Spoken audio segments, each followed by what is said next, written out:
Hello बच्चों, class 11। पिछले lecture में बेटा अपन एक्सरसाइज 6.4 कर ली है। उम्मीद करूँगा कि आपको बढ़िया समझ आई है। आगे अपन एक्सरसाइज 6.5 को आज स्टार्ट कर रहे हैं बच्चों। तो देखो, बिल्कुल इजी सी एक्सरसाइज है, साथ में इम्पोर्टेंट जरूर है बच्चों, तो ध्यान से आपको इसको करनी है। फाइंड बोला all pair of consecutive odd natural number both of which are larger than 10 such that their sum is less than 40।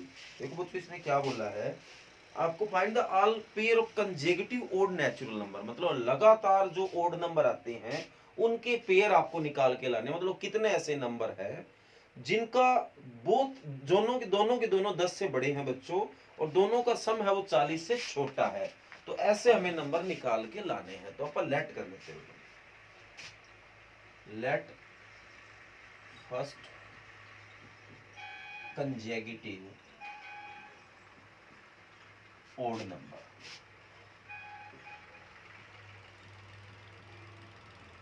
Is equal to x.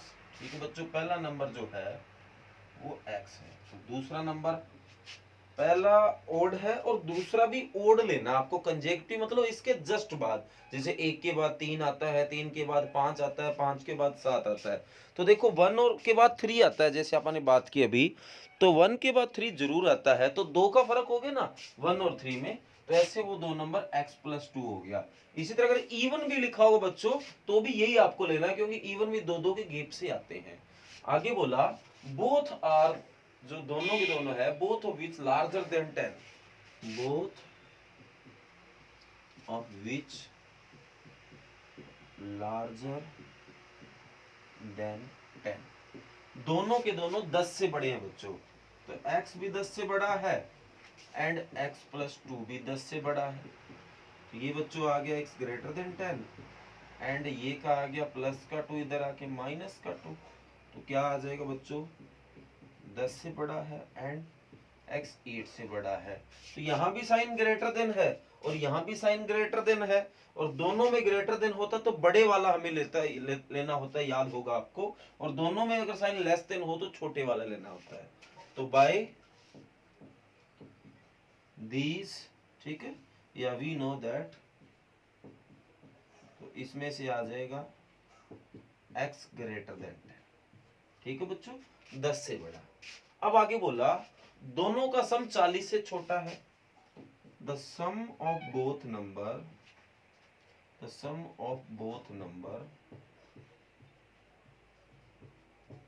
is less than 10। 10 से छोटा होगा दोनों का सम, सॉरी 10 नहीं 40, 40 से छोटा होगा दोनों का सम। तो x और x+2 दोनों का सम है वो 40 से छोटा है। तो x और x 2x हो गया, प्लस का 2 इधर आके माइनस का, 40 माइनस 2 कितना हो गया बच्चों, 38। तो सोल्व करो। तो सोल्व किया बच्चों, यहाँ लेस देन है, तो 2x लेस देन 38 है बच्चों, तो ये 2 इसके डिवाइड में, तो x इज लेस देन 19 आ गया। तो इसने कहा था कि x की वैल्यू 10 से बड़ी होगी। इसको नाम इक्वेशन नंबर 1 दे दो, इसको नाम इक्वेशन नंबर 2 दे दो। तो बाय इक्वेशन 1 एंड 2, तो 10 से बड़ा होना चाहिए, 19 से छोटा होना चाहिए। तो ऐसे ओड नंबर बताओ जो 10 से बड़े हों और 19 से छोटे हों। तो पहला तो हो गया 11, 13, 15, 17, 19 से तो छोटे लेने, तो ये वो 4 नंबर आ गए। ठीक है बच्चों, अगर पहला नंबर 11 होगा तो दूसरा क्या होगा बच्चों, तो पहला पेयर बन गया आपका 11। अगर पहला 11 है तो दूसरा 13 होगा, और अगर पहला 13 है तो दूसरा 15 होगा, और 15 है तो 17 होगा, और 17 है तो 19 होगा। तो ये 4 पेयर बनते हैं, क्योंकि हमें पेयर बताने हैं, दोनों के दोनों आंसर बताने हैं। तो ये लो बच्चों, ये आपके सामने क्वेश्चन है। अगर इवन वाला क्वेश्चन होता तो भी ऐसे ही करना है जैसे कि मैंने बताया है। कहीं आप उसको सोचो कि उसमें कोई और चीज होगी, तो ऐसा कुछ नहीं होगा। जैसे ओड वाला किया है वैसे इवन वाला।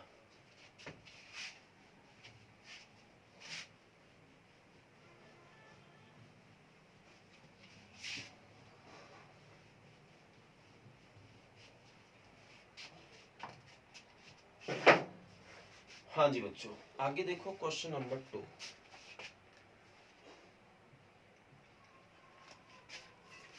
The marks obtained by a student of class 11 in first terminal and second terminal examination are 62 and 48. तो जो फर्स्ट टेस्ट में मार्क्स है बच्चों, फर्स्ट टेस्ट मार्क्स, इसने टर्मिनल बोला, अपन ने टेस्ट बोल दिया, चीज तो एक ही है, वो है 62।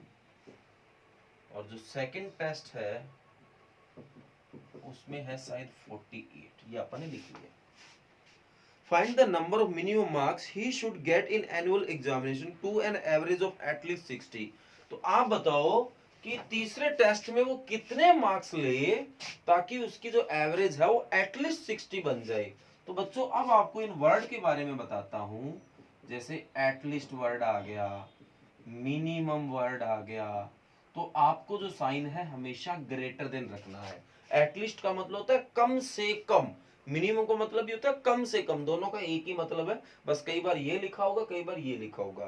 तो इन दोनों का मतलब है कम से कम, तो मतलब कम से कम जैसे 10, कोई वैल्यू कह दी कम से कम 10 होगी तो मतलब है कि 10 या 10 से ज्यादा होगी, तो हमेशा जो साइन है वो ये यूज किया जाएगा, ग्रेटर देन इक्वल। इसी तरह अगर आपको एट मोस्ट और मैक्सिमम वर्ड अगर दिखाई दे रहा है तो वहां पे जो सिंबल लगेगा वो लेस देन इक्वल का लगेगा। समझ आ गया बच्चों? तो इन चीजों का भी आपको ध्यान देना है। तो तीसरे टेस्ट में हम मार्क्स लेट कर लेते हैं, लेस्ट थर्ड टेस्ट मार्क्स, तो ये हमें पता नहीं है, वो एक्स कर लेंगे। अब तीनों की जो एवरेज है वो एटलीस्ट 60 है, तो given that the average of marks is at least 60, जो एवरेज ऑफ मार्क्स है वो कम से कम 60 रहने वाली है। एवरेज स्पेलिंग थोड़ी शायद गड़बड़ है एवरेज की, AVERAGE, ठीक है बच्चों, वहम हुआ कि शायद कोई गलत है। तो जो एवरेज है वो 60। अब आप बताओ एवरेज आप निकालते कैसे हो? 3 टेस्ट, 62 पहले में 48 और x बाई 3, ठीक है बच्चों, ऐसे निकलते हैं। तो ये जो भी मार्क्स आएगा वो एटलीस्ट 60 होगा, तो एटलीस्ट में ये सिंबल आपको लगाना होता है। तो अब हमें इसको सोल्व करना है, 3 जाएगा इधर, तो ये हो गया 8 और 2 10, 4 और 6 10 और 1 11, plus x is greater than equal 180, ठीक है बच्चों। तो प्लस का 110 इधर आके माइनस का 110, तो x is greater than equal 70। तो इसमें जितने भी नंबर आएंगे बच्चों वो 70 या 70 से ज्यादा आएंगे, तब जाके इसकी जो आपकी मेरिट है वो एटलीस्ट 60 रहने वाली है, अदरवाइज एटलीस्ट 60 नहीं रहेगी। तो ये आपका क्वेश्चन नंबर बच्चों सेकंड हो गया है। उम्मीद करूंगा कि आपको बढ़िया समझ आया है। ये इसने पूछा था कि तीसरे टेस्ट में बताओ कितने नंबर लें, तो इतने नंबर कम से कम आएंगे तब जाके कोई बात बनेगी। क्वेश्चन नंबर 3 और 4 एक जैसे हैं बच्चों, ध्यान से देखना। In an experiment a solution of hydrochloric acid is to be kept between 30 degree and 35 Celsius. बेटा कोई सॉल्यूशन है हमारे पास, उसमें जो हाइड्रोक्लोरिक कोई एसिड है उसका जो तापमान है वो 30 डिग्री से 35 डिग्री के बीच में रहता है। तो what is the range of temperature in degree Fahrenheit in conversion formula is given by. तो कहता है कि अगर उसका सॉल्यूशन का जो टेम्परेचर है अगर वो 30 से 35 के बीच में रहता है तो फ़ारेनहाइट का टेम्परेचर कितना रहेगा। अगर मैं आपको फ़ारेनहाइट वाला जो फार्मूला है वो गिवन करता हूं, तो द टेम्परेचर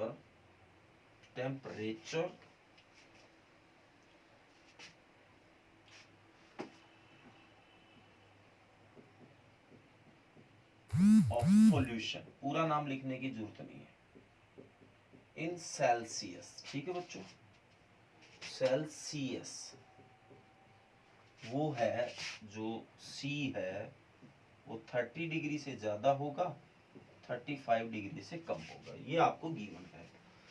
C आपको कुछ दे रखा है यहाँ पे 5/9 F - 32, ये आपको C की वैल्यू दे रखी है, तो यहाँ पुट कर दो अपने आप एफ की वैल्यू आ जाएगी। अगर उसका सॉल्यूशन का जो टेम्परेचर है सेल्सियस में इतना रहता है तो फ़ारेनहाइट में कितना रहेगा, ये इसका क्वेश्चन है। तो ऐसा करो, सी की वैल्यू यहाँ पुट कर दो 30 डिग्री, सी की वैल्यू ये पुट करोगे F minus 32 is less then 35 degree. तो इसका क्या मतलब बच्चों, ये इससे बड़ा रहेगा और इससे छोटा रहेगा।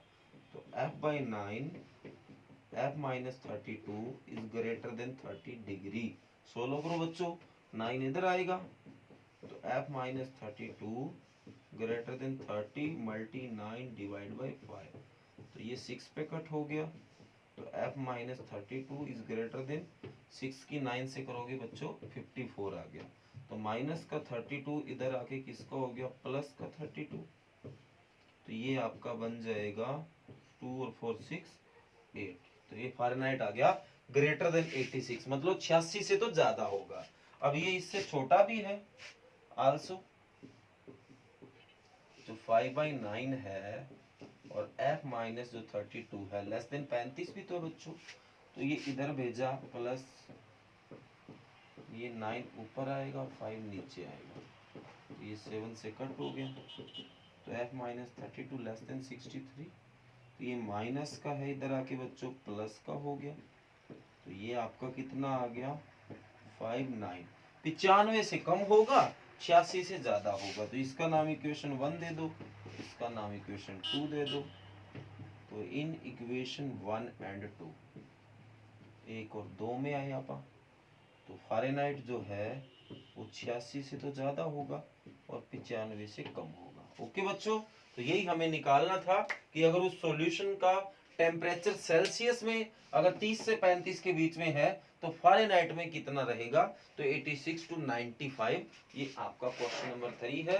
और बच्चों जो क्वेश्चन नंबर 4 है वो भी बिल्कुल ऐसे ही है, आपको अपने आप करना है। और अगर आपसे कोई करने में गलती हो रही हो या आपको स्टेटमेंट समझ ना आए तो आप मेरे को जरूर कमेंट कर देना ताकि मैं आपको इसका सॉल्यूशन बता सकूं। तो ये लो बच्चों, आगे आते हैं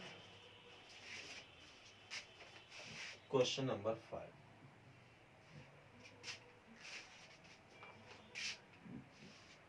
क्वेश्चन नंबर 5 को बेटा ध्यान से पढ़ना, बहुत ज्यादा इंपॉर्टेंट क्वेश्चन है और इसको पूरा ध्यान लगा के करोगे तभी समझ आएगा, अदरवाइज ये स्टेटमेंट ही समझ नहीं आएगी हमें किसने क्या बोला है।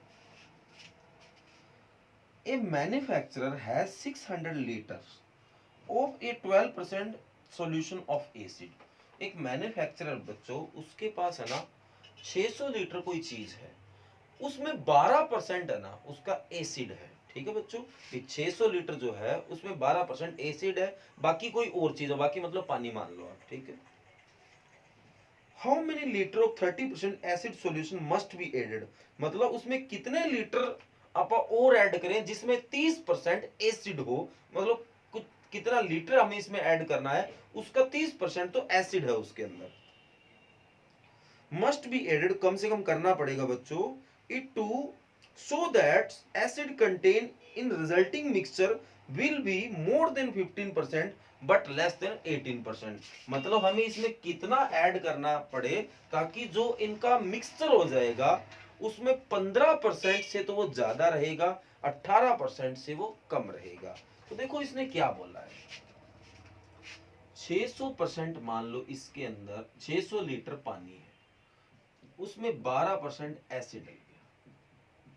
ठीक है बच्चों, सारा मतलब 600 लीटर था और उस 600 लीटर में 12% एसिड है। अब हमें 30% एसिड डालना है। ये कितना लीटर होना चाहिए, पहले तो ये होना चाहिए। अब कितना लीटर इसमें ऐड करें आपा और उसमें 30% एसिड हो, तो हम मान लेते हैं वो आप x लीटर ऐड करना चाहते हो और x में 30% है वो एसिड है। तो इनका जो रिजल्टिंग मिक्सचर होगा, रिजल्टिंग मतलब 600 लीटर और x लीटर को मिला दिया तो 600 प्लस x लीटर हो गया। ठीक है बच्चों, अब इनका जो रिजल्टिंग मिक्सचर होगा इसका अगर आप 15% लें तो उससे तो ये चीज ज्यादा होगी, जो आपको ये दे रखा है उसका 12% और इसका 30%, वो इसके 15% से तो ज्यादा होगा। अगर इसका 18% लो तो ये इससे ज्यादा हो जाएगा, मतलब अगर आप इसका 15% अगर निकाल लें इस मिक्सचर का तो इससे तो इन दोनों का जो रिजल्ट अपन ने किया, इसका 12% और इसका 30%, वो जो एसिड है और इसका 15% एसिड निकालें, उससे तो ये ज्यादा होगा, और अगर इसका 18% एसिड निकालें तो ये इससे ज्यादा हो जाएगा। तो उम्मीद करूंगा कि जो भी बात मैंने आपको समझाई है शायद आपको समझ आई है, और अगर ना आई है तो बेटा जरूर मैं आपको करवाता हूं। Let x litre be added, ठीक है, इन विच 30% एसिड। ठीक है बच्चों, आप x लीटर है वो ऐड करते हैं जिसमें 30% एसिड है, तो देन रिजल्टिंग मिक्सचर, तो जो रिजल्टिंग मिक्सचर होगा बच्चों वो आपका बन गया, x लीटर आपने ऐड कर लिया और 600 लीटर पहले था। ठीक है, x लीटर आपने ऐड किया है और 600 लीटर पहले था, तो ये आपका रिजल्टिंग मिक्सचर हो गया। अब अकॉर्डिंग टू क्वेश्चन में सीधा ही आता हूं बच्चों। इसका कहने का मतलब है आपके पास 600 लीटर था, उसका 12% एसिड है उसमें, प्लस आपने x लीटर इसमें ऐड किया है, उसका 30% उसमें एसिड है। ठीक है, 600 का 12%, 12% ऑफ 600 प्लस 30% ऑफ जो x लीटर है। ठीक है बच्चों, ये भी इसमें जो 600 लीटर है उसमें 12% एसिड है, x लीटर में 30% एसिड है। तो अब अपन ने जो इनको मिक्सचर किया, एसिड तो इसमें भी है, अगर मान लो 600 लीटर में एसिड है, इसमें भी एसिड है, और इसका अगर आप निकालते हो 15%, तो ये जो है वो इससे ज्यादा हो जाएगा। और इसी तरह अगर इसका निकालते हो आप 18%, तो ये इससे ज्यादा हो जाएगा। अब शायद आपको कहानी समझ आ गई है। ठीक है बच्चों, तो पहले मैं इक्वेशन 1 को सॉल्व करता हूं, बाद में 2। तो सॉल्विंग इक्वेशन 1, तो सोल्व करो, 12% है, तो 12% को खोलना आता है आपको, 600, 30 को 30/100 x, 15/100 x प्लस 600। तो ध्यान से देखो बेटा, 100 एलसीएम आ जाएगा। ठीक है, 100 एलसीएम आया तो ये 12 की इससे मल्टी कर दो, 72, ये 30x आ गया, इज ग्रेटर देन, ये पढ़ा ही आपको। तो 100 से बेटा 100 कट ही जाना है क्योंकि इसके मल्टी में जाना है। तो ये आपका बन गया, ध्यान से सॉल्व करना, गलती होने के चांस है। तो 7200 बच्चों plus 30x greater than 15x plus 90 के पीछे 2 0 लगा दो, तो x वाले एक साइड करते हैं, 30x minus 15x greater than 9000 minus 7200, ये 15x आ गया, इज ग्रेटर देन, इसमें से जाएगा बच्चों 1800 बच जाएगा क्या। ठीक है, तो ये जाके इसके डिवाइड में, तो 1800/15, तो ये आ जाएगा 120। ठीक है, 15 12 पे 120, एक 0 लगे 120, तो ये आ गया 120 से ज्यादा, तो x इज ग्रेटर देन 120 आ जाएगा बच्चों। ओके, इसी तरह इक्वेशन नंबर 2 को सोल्व कर लेना, उसमें x लेस देन आ जाएगा। ठीक है बच्चों, तो वो आपका आंसर आ जाएगा। इसमें तो कह दिया 120 से ज्यादा होगा, इसी तरह उसमें कुछ आएगा इससे कम होगा, तो दोनों के बीच में आंसर आ जाएगा। कर लोगे बेटा, उम्मीद करूंगा कि क्वेश्चन नंबर 5 समझ आ गया आपको। आगे क्वेश्चन नंबर जो 6 है वो आपको अपने आप करना है। तो इससे हमारी एक्सरसाइज 6.5 कंप्लीट हो गई है। अगर कोई भी क्वेश्चन में आपको कोई भी तरह की बच्चों प्रॉब्लम आए तो जरूर कमेंट कर बताना, ताकि आपकी प्रॉब्लम सोल्व कर दी जाए। ओके बच्चों, तो इससे हमारा चैप्टर नंबर 6 है वो पूरा हो गया है। थैंक यू, कर लेना अच्छे से।